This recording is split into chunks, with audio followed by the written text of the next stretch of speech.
Hare Krishna.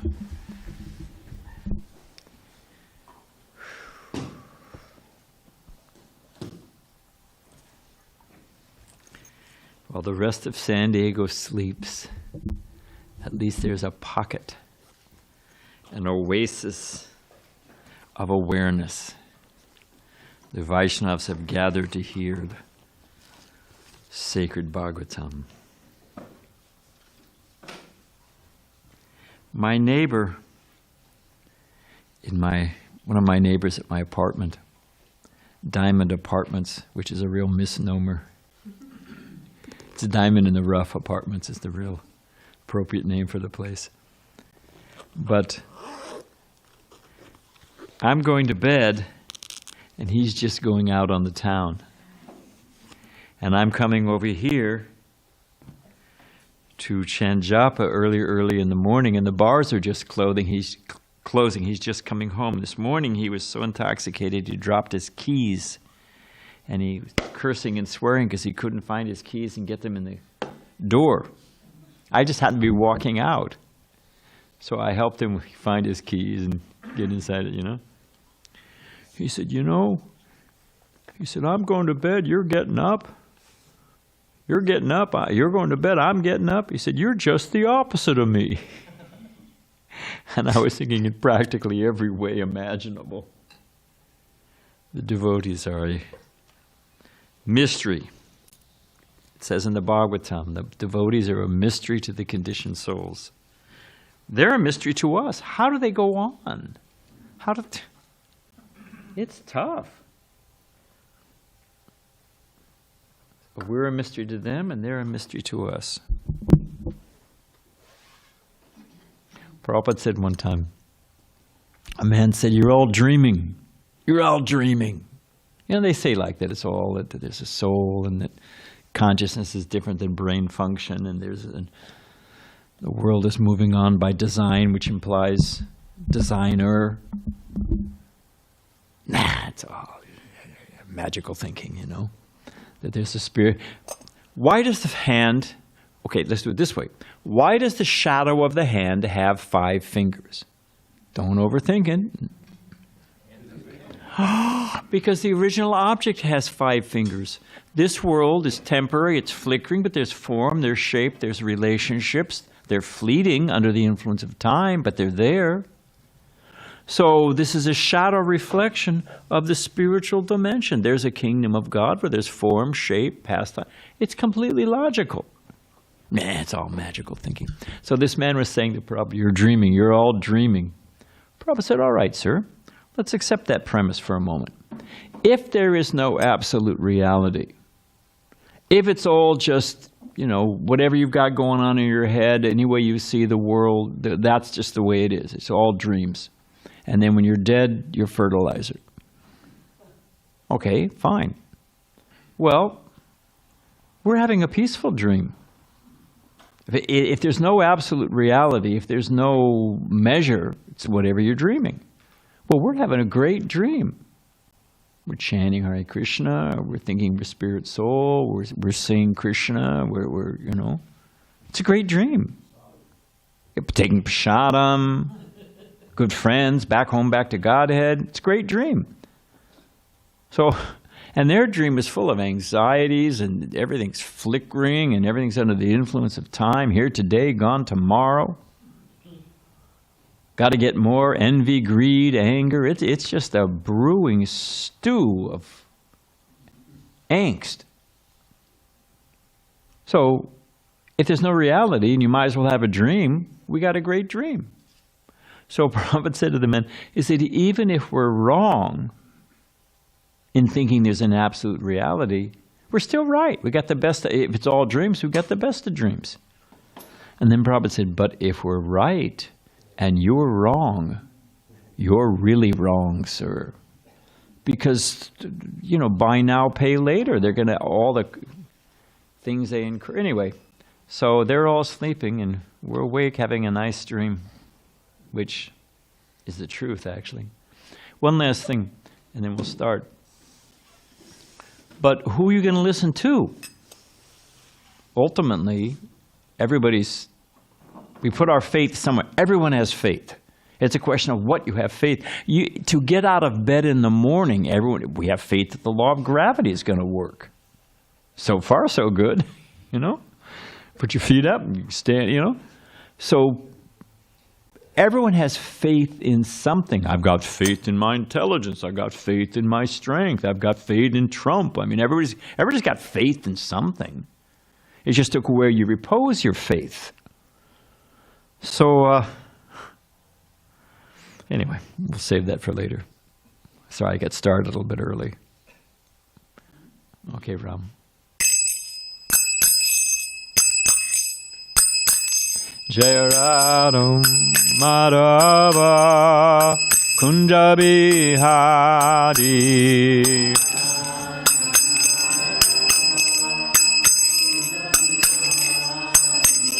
Jaya Radha Madhava Kunja Bihari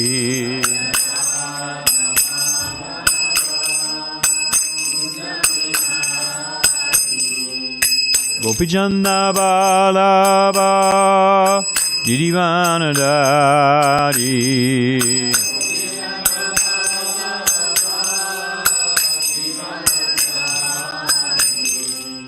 Gopijana Balaba Girivanadari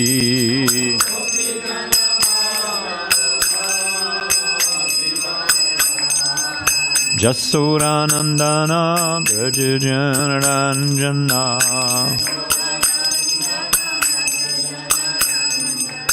Jasoranandana Brajajanaranjana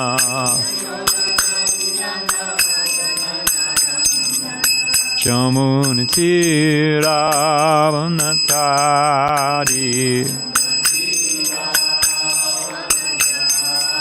Jamuna Tiravanatari Jaya Radha Madhava Kunja Bihari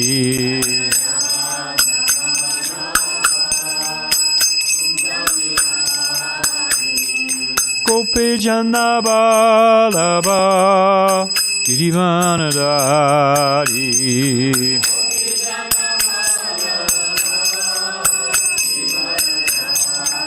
Jasoranandana Brajajanaranjana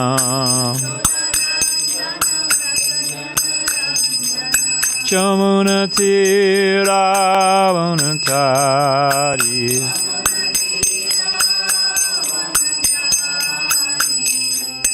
Hare Krishna, Krishna Krishna, Hare Hare, Hare Rama, Hare Rama, Rama Rama, Hare Hare. Oh.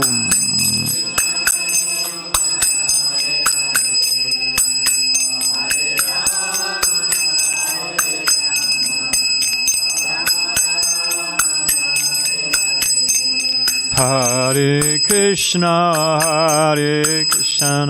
Krishna Krishna, Hare Hare, Hare Rama, Hare Rama, Rama Rama, Hare Hare.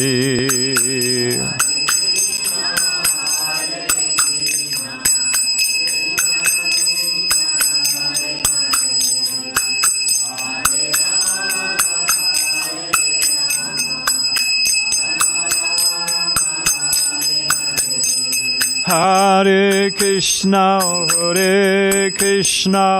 Krishna Krishna, Hare Hare, Hare Rama, Hare Rama, Rama Rama, Hare Hare.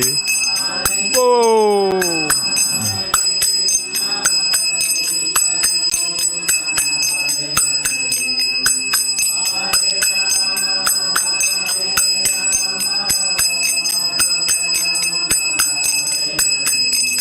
Hare Krishna, Krishna Krishna Hare Hare Hare Rama Rama Rama Hare Hare Hare Krishna Krishna Krishna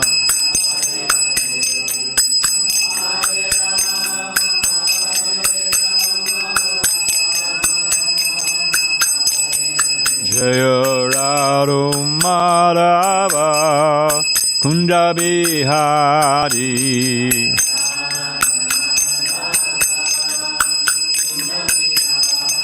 Jaya Radha Madhava Kunda Bihari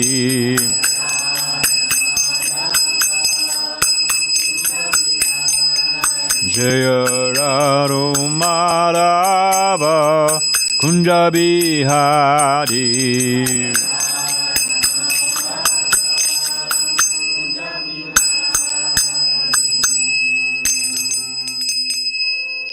Jai Om Vishnupad Paramahansa Pariva Jagacharya Sita Deshisham and His Divine Grace Abhaya and Bhakti Vedanta Swami Maharaj Srila Prabhupada Ki ISKCON BBT Founder Charya Jagaguru Srila Prabhupada Ki Ananta Guru Vaishnava Ki Nam Charya Haridas Thakur Ki Prem Shri Gaho Shri Krishna Chaitanya Prabhu Nityananda Shri Dvaita Gadadhar Shiva Sari Gaur Bhakta Vrinda Ki Shri Shri Radha Krishna Go Gopinath Shama Kunda Radha Kunda Giri Govardhan Ki Vrindavan Dham Ki Mathura Dham Ki Dukka Dham Ki Navadvip Dham Ki Jagannathpuri Dham Ki Jamuna Maya Ki Ganga Maya Ki Tulsi Maharani Ki Bhakti Devi Ki Samveda Bhakti Vinda Ki Srila Prabhupada Ki Sri Radha Giridhara Ki Shri Krishna Sankirtana Jaga Ki Go Premanandi.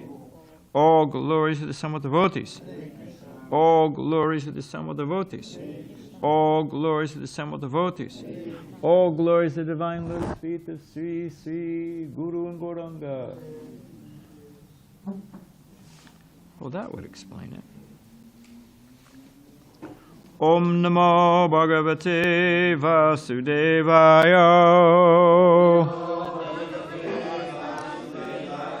It's good if we all try to say it at the same harmonious, auspicious speed. Then it has power. Om Namo Bhagavate Vasudevaya. Om Namo Bhagavate Vasudevaya. Narayana Namaskritya Naram Chaivam Narottama Devim Sarasatim Vyasam Tato Jaya Mutirayat Krishna Sadamo Bhagate Damaganari Bisaha Kalaunisa Dashamesha Pararna Konadodita. The Bhagavatam is as brilliant as the sun. It is arisen just after the departure of Lord Krishna to his own abode, accompanied with knowledge, religion, etc. Persons who have lost their vision to the dense darkness of the age of Kali shall get light out of this Purana. Before beginning our study of the Srimad Bhagavatam, which is our very means of conquest, we should first offer respects to the personality of Godhead Narayan, to the Narayan Rishi, the supremmost human being, the goddess of learning Mother Saraswati, the author Srila Vyasadeva, and my spiritual master Srila Prabhupada. So we are on the 6th canto, chapter 6, text 33, correct? All right. Tata samadaya mano manishaya babasa etat pratilabda vag asau niyamya savendriya bhaya vartanam jagat gurum satvata shastra vigraham tata samadaya mano manishaya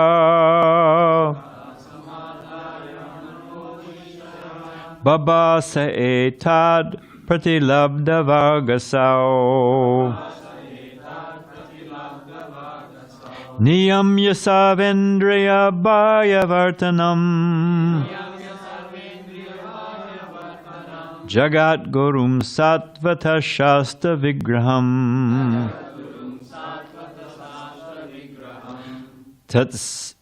Tatsamadaya Mano Manish Hare Krishna Tata Samadaya Mano Manishaya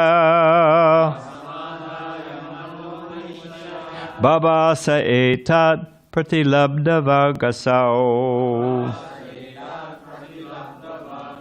Niyamya Savendriya Bhayavartanam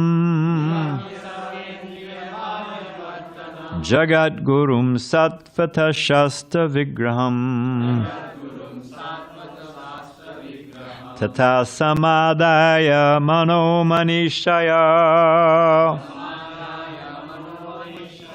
Baba Sa Etat Pratilabdha Vagasao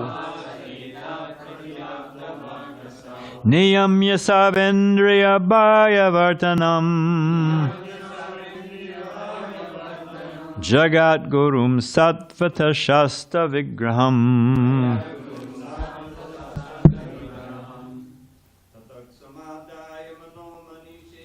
Tatat Samadaya Mano Manishaya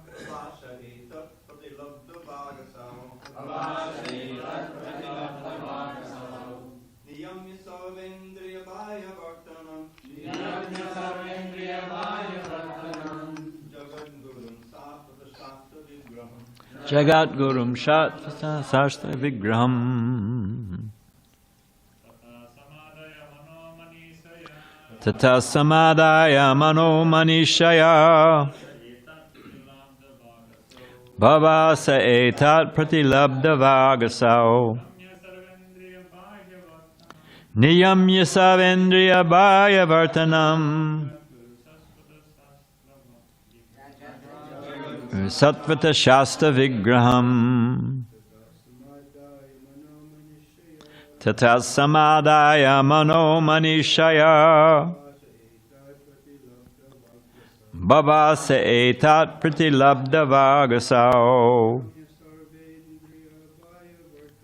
Niyamya Savendriya Bhayavartanam Jagat Gurum Satvata Shasta Vaishnavis Tata Samadaya Mano Manishaya Baba Sa Etat Pratilabdha Vagasao Niyamya Savendriya Bhayavartanam Jagat Gurum Satvata Shasta Vigraham Tata Samadaya Mano Manishaya Baba Sa Etat Pratilabdha Vagasao Niyamya Savendriya Bhayavartanam Jagat Gurum Satvata Shasta Vigraham Tata thereafter Samadaya controlling Mana the mind Manishaya by his intelligence Babasa spoke Etat this Pratilabdha recovering Vak speech Asao that one King Chitraketu Niyama controlling Sarva Indriya of all the senses Bhaya external Vartanam the wandering Jagat Gurum who is the spiritual master of everyone Satvata of devotional service Shastra of the holy scriptures Vigraham the personified form. Thereafter, by controlling his mind with his intelligence and thus restricting his senses from external engagements, He recovered suitable words with which to express his feelings. Thus he began offering prayers to the Lord, who is the personification of the Holy Scriptures.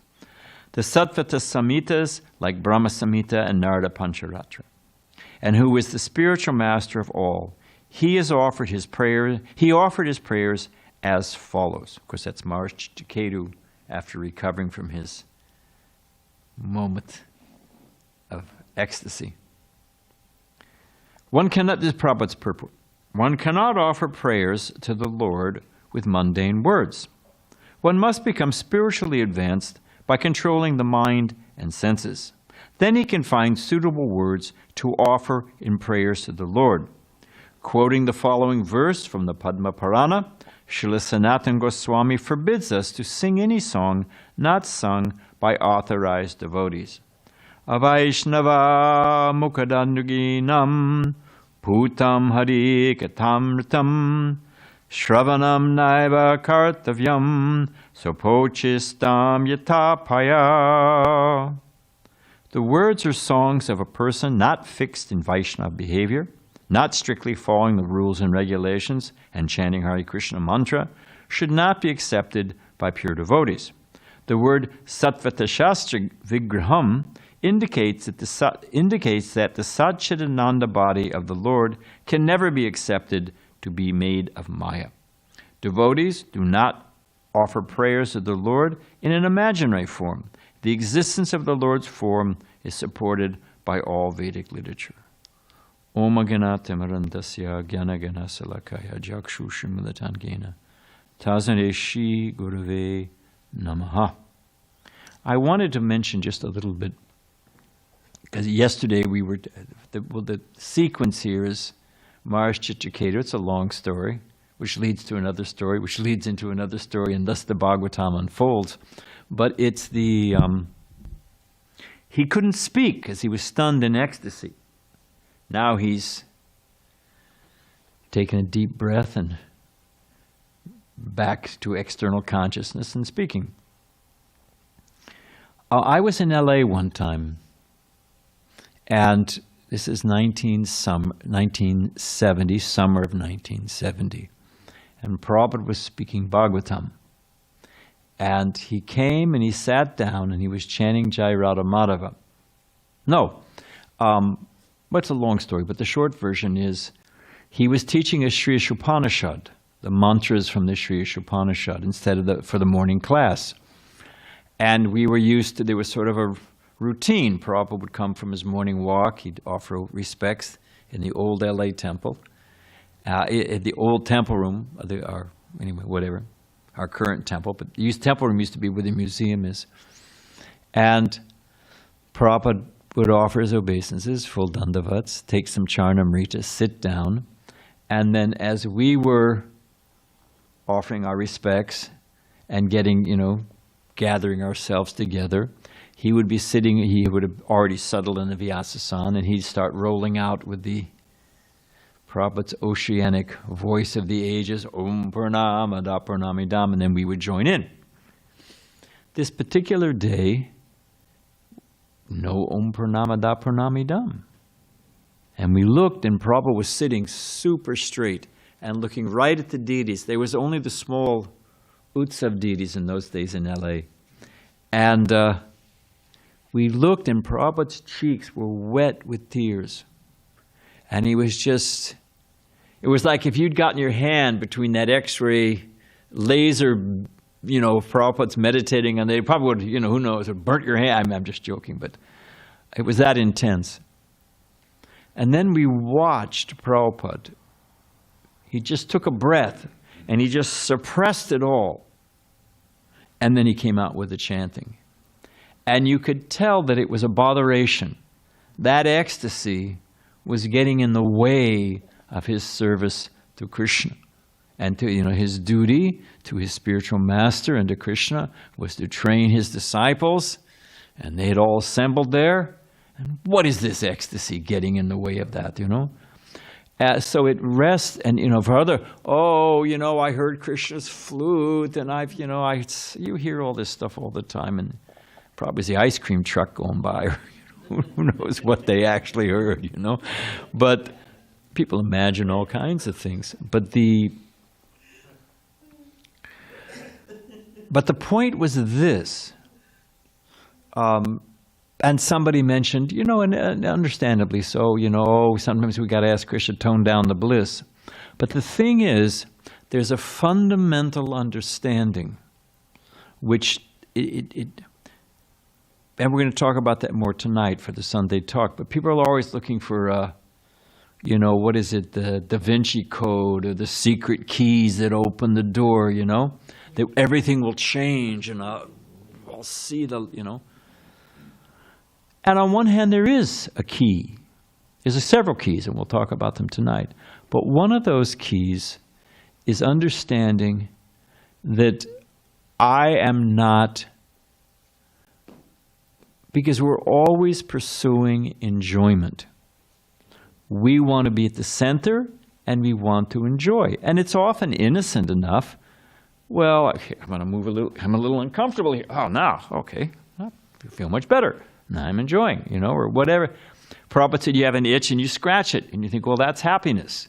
Oh, relief from, you know.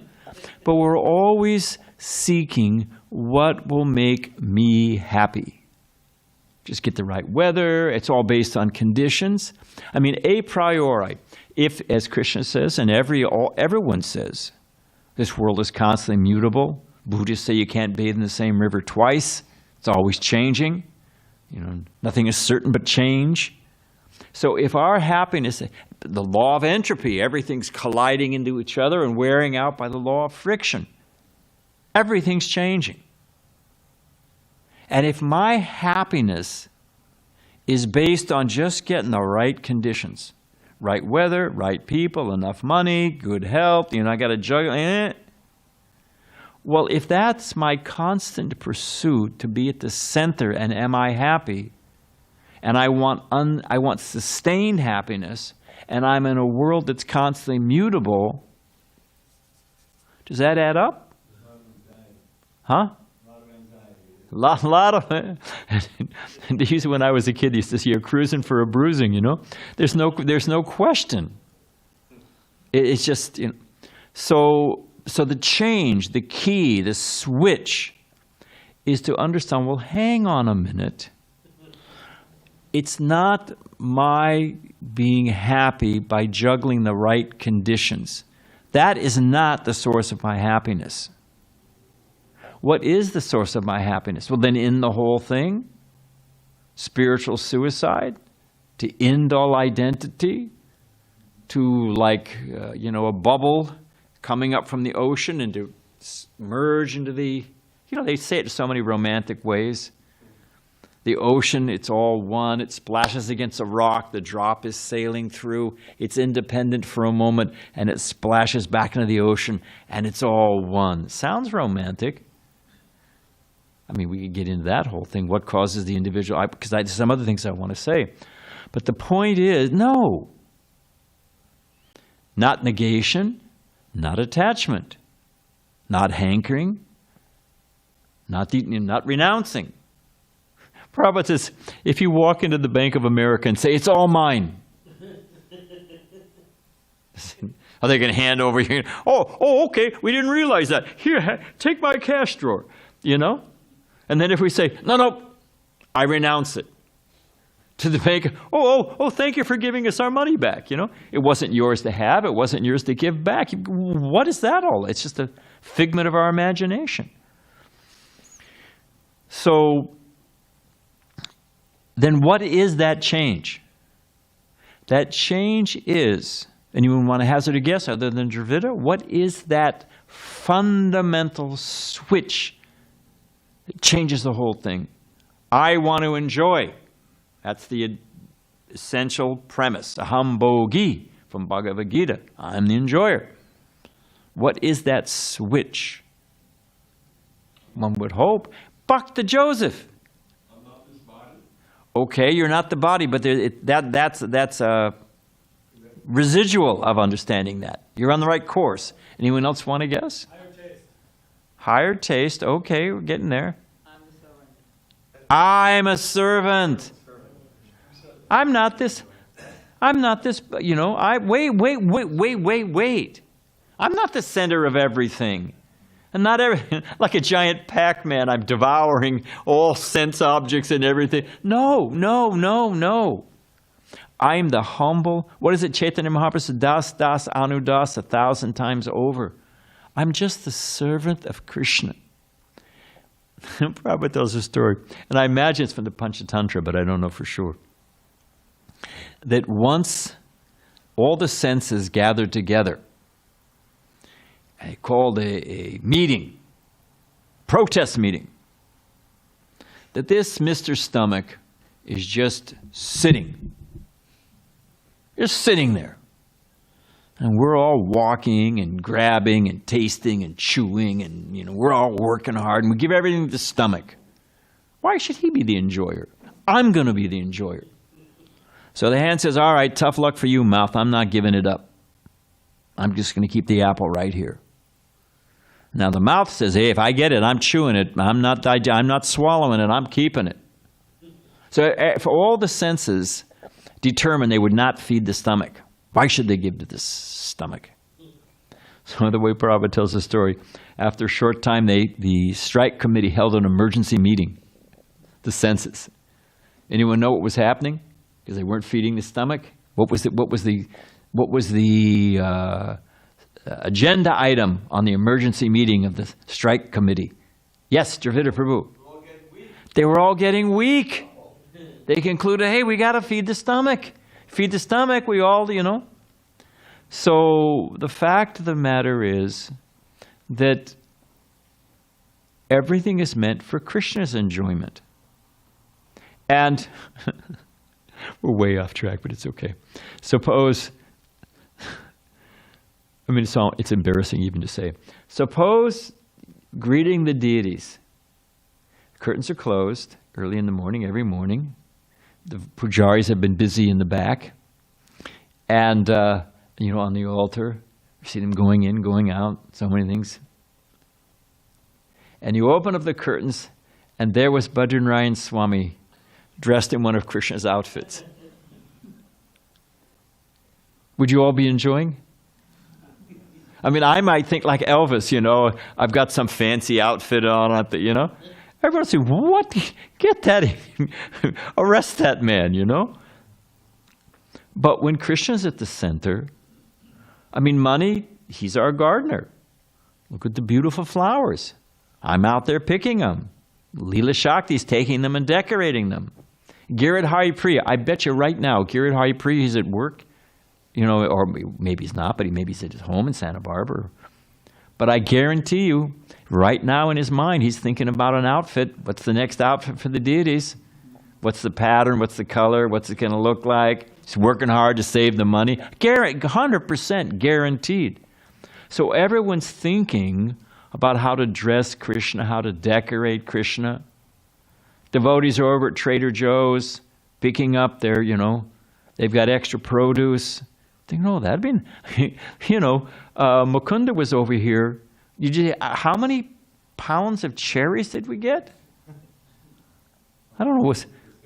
Yeah, I mean, it was like, so many. And he's over here cutting them, and he's thinking, oh, nice cherry halava for Krishna, cherry sweet rice, cherry chutney, cherry this, cherry that, nice to offer to Krishna.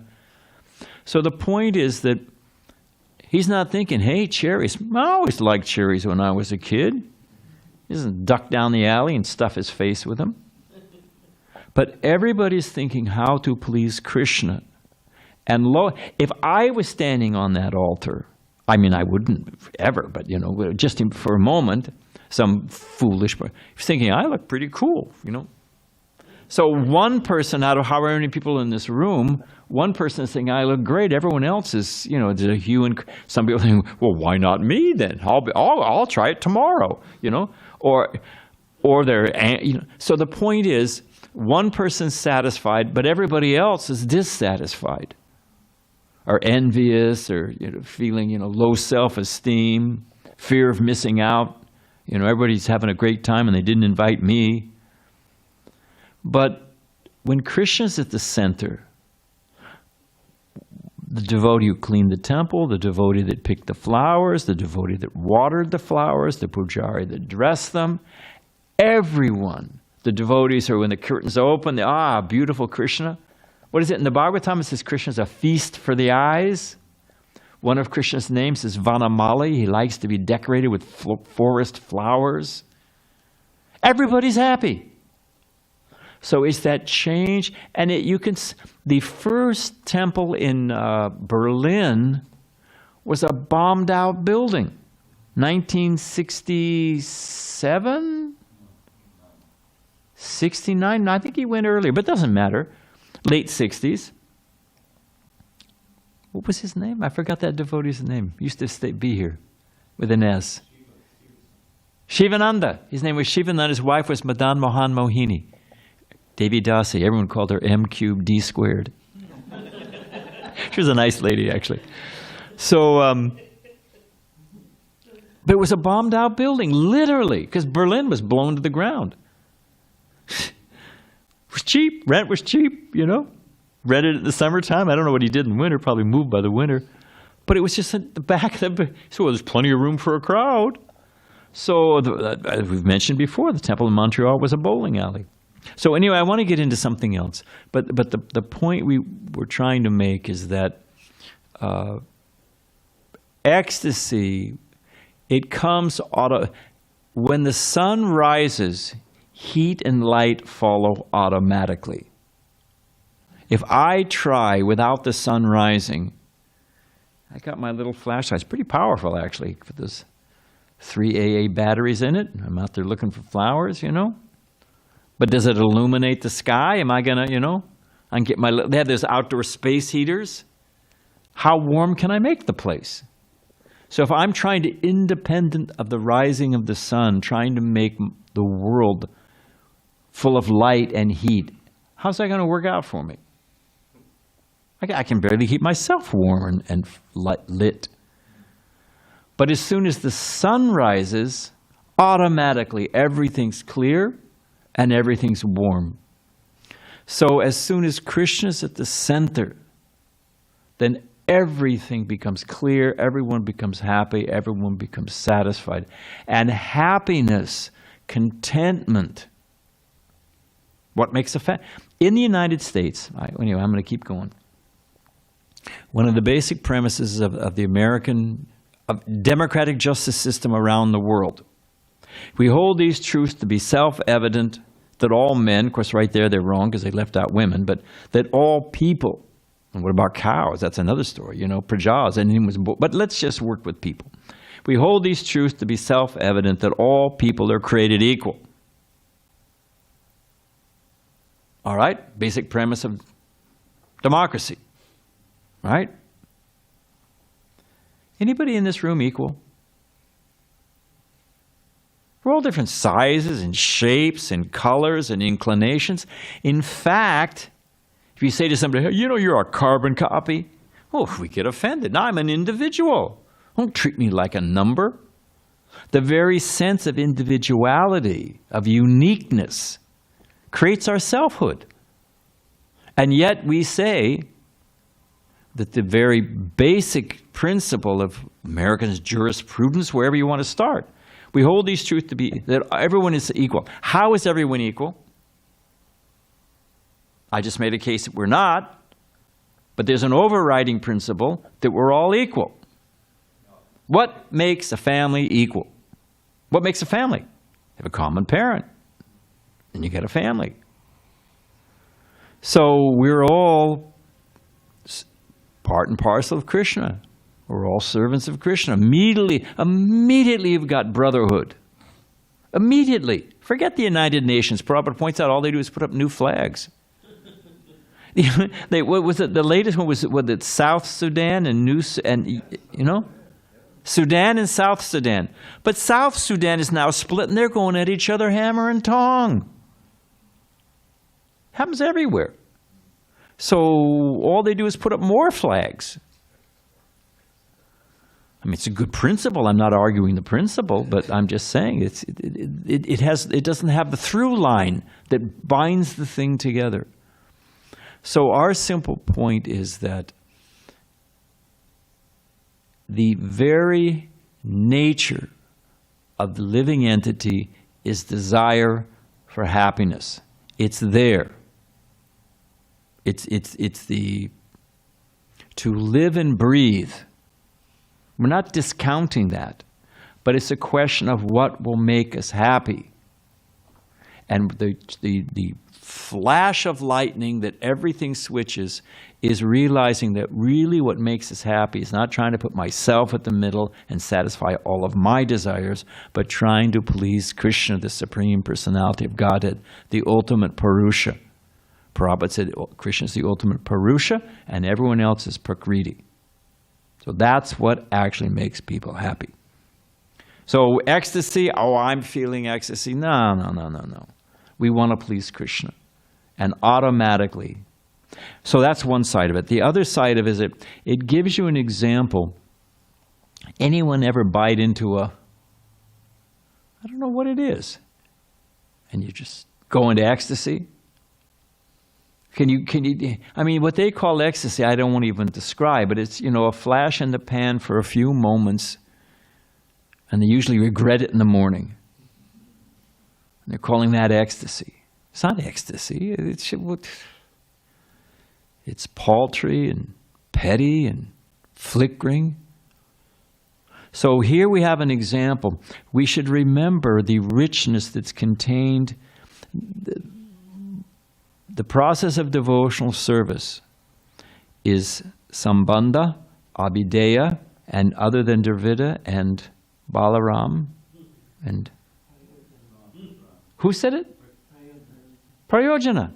Yeah, it's the fruit of the thing. Everything is endeavored for some fruit. I want to get some benefit. There's going to be some reward at the end of the thing. Even if that reward's just relief. I go to the hospital, what's the fruit? I get whatever's ailing me is cured.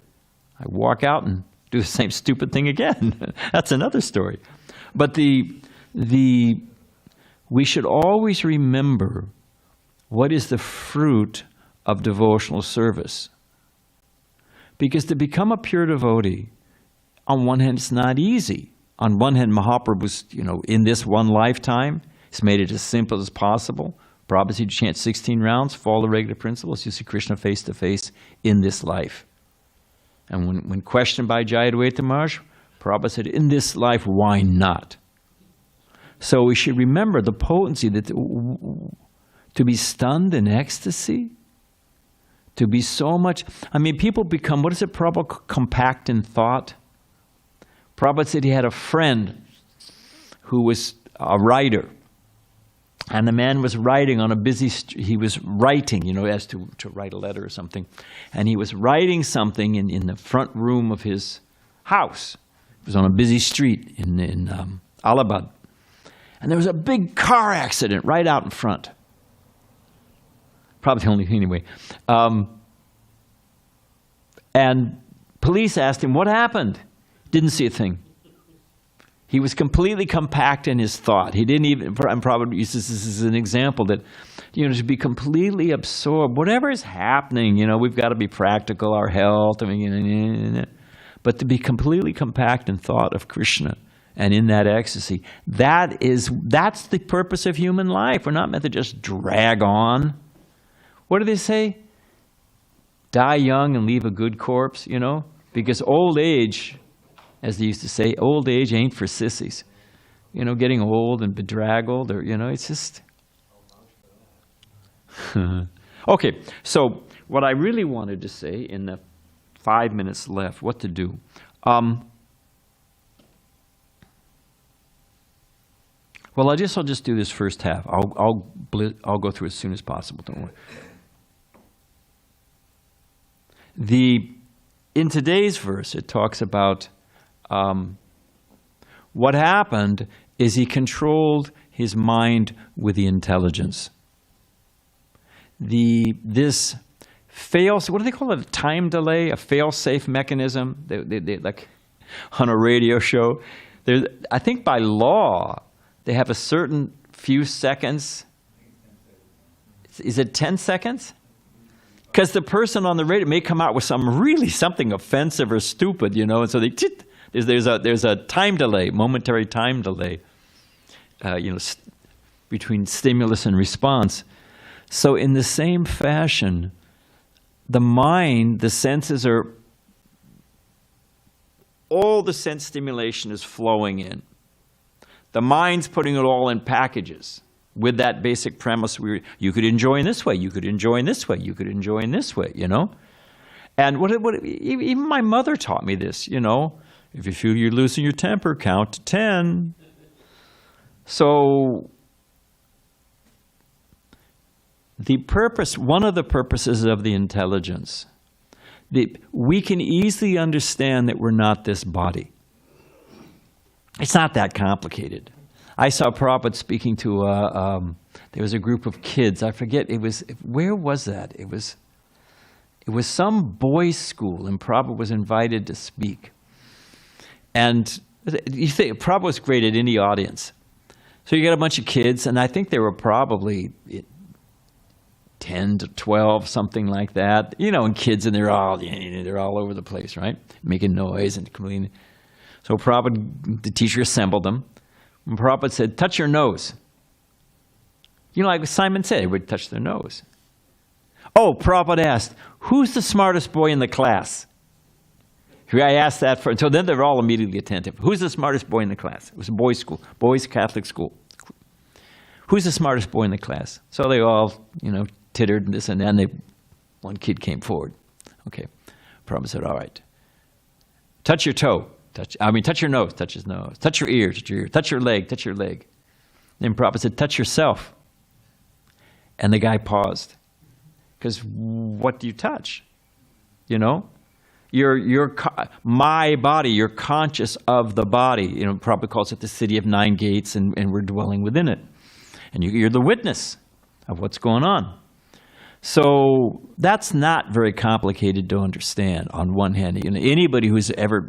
I was almost killed in a car accident. That's one of the reasons my back is so screwed up. It's a whole story. A little karma coming down the pike, And it was good for me. And I had to learn to walk. I had to learn that, I remember lying there thinking, I wanted to move my finger. I couldn't move it.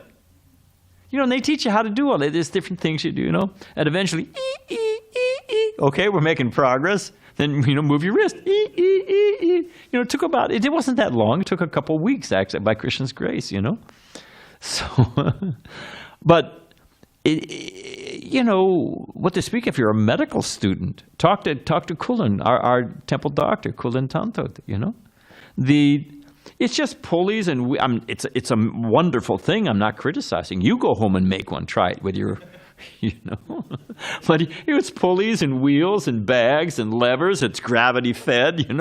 You put it in here, comes out the other end. It's all going on. It's got electrical systems, so many things. But it's a machine. I hate to say it, but when I was a kid, in advanced science.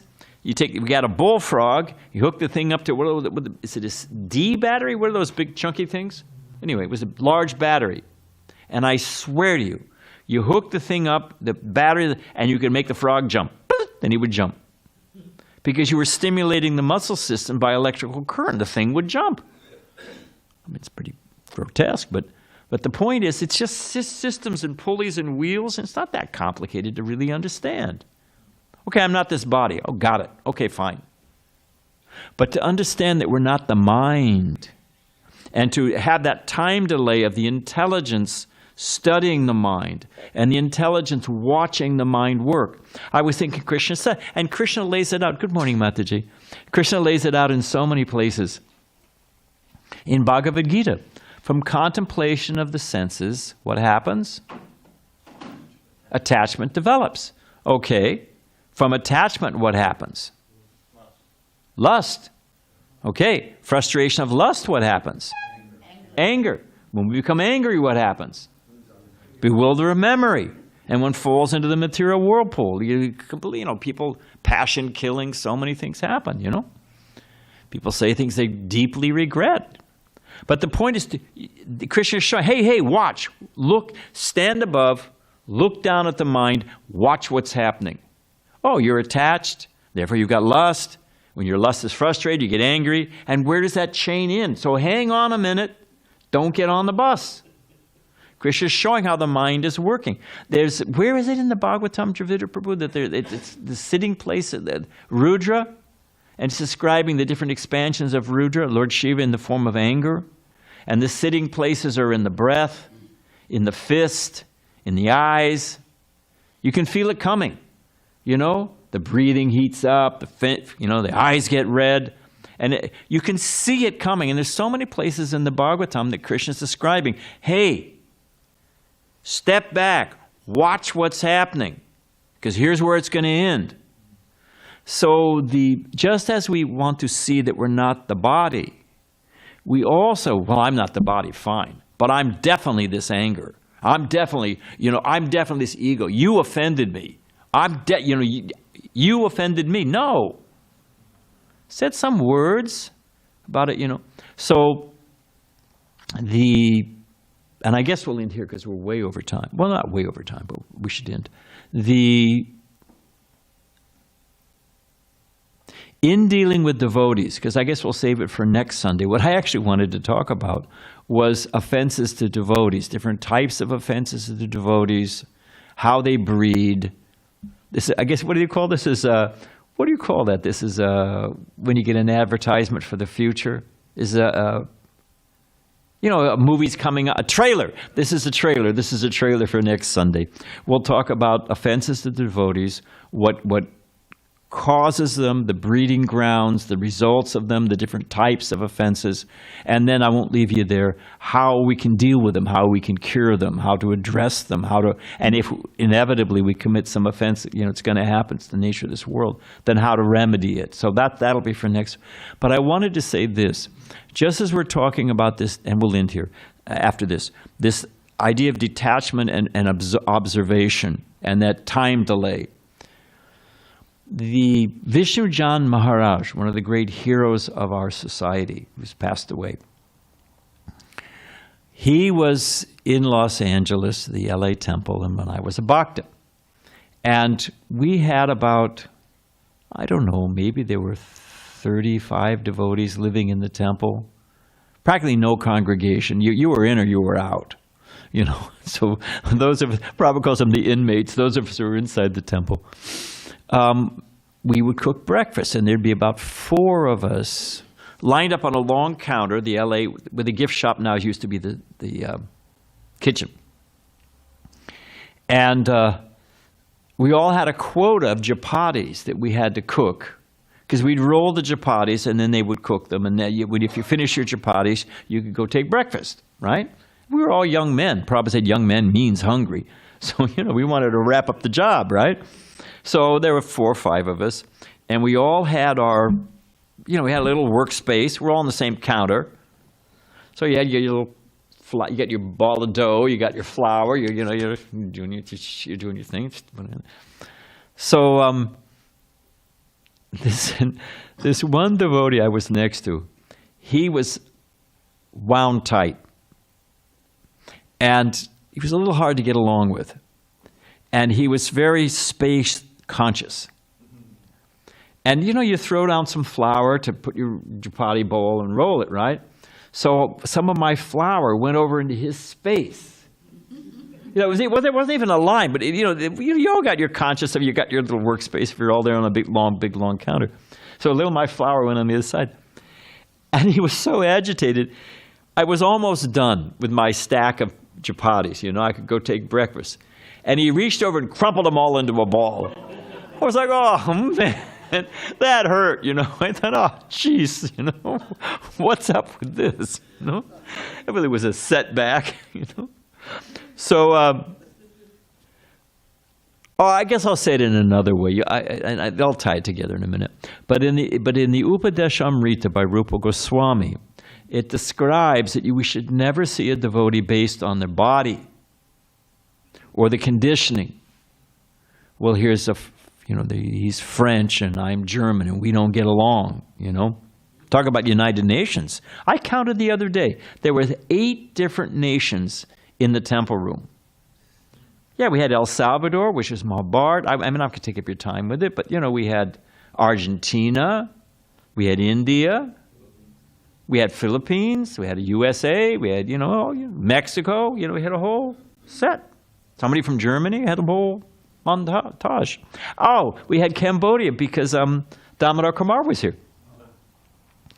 And we're all getting along. So, but the point I wanted to make was it says in the Upadeshamrita that just like the Ganga is always pure, Mother Ganga, and we don't judge it, in the simile, a Vaishnava we don't see according to caste, creed, country, color, and to see a Vaishnava, because a Vaishnava is acting on the spiritual platform, a pure devotee, and we're all probably categorized as one category of pure devotee. So I remember Vishnu John Maharaj, that was my point. When this guy crumpled my chapatis, and I'm not the most patient of people, you should have seen me then. Yeah. Anyway, I went to take counsel of Vishnu John Swami, and he said, "You watch today. You watch," because we all went on a Harinam after breakfast. We, at least a certain group of us would all go out on downtown street Harinam. And he said, "You watch." And Vishnu John Maharaj asked that devotee to sing kirtan, and he had a nice voice. And you could tell he was a soulful voice. He was putting his heart into it. I described the other day what it was like downtown LA in those days. People throwing hot cups of hot coffee off the, balcony of the bullocks, to hit the devotees, It was a rough spot, right? And this devotee just would close his eyes and sing. He was leading kirtan. And it was so sincere and soulful that he was pouring his heart out. He was calling out for Krishna. It was moving, So Vishnu John said, don't judge by his body, he may look this way or look that way, and don't judge by the mind. That's the body level and the mind level. Don't, he's got angers. Who knows what his issues are? Who knows what happened in his childhood that he's got this space? Who knows what that guy went through? But if you want to see a devotee, look at their service. Look at the devotees, how they're serving Krishna. Then you're seeing the activity of the soul. You're seeing a glimmer of their real self. The body, their mind, we all got personalities, we got, whatever. We all got, some people get along, some people don't get along. We get different, biorhythm, whatever it is. But if you want to see a devotee, see their activity. So don't look at the body, don't look at the mind, look at the activities of the self. That's pure devotional service. So weekend in there, and next Sunday we'll take up the offenses. Thank you very much, Prabhu. Hare Krishna.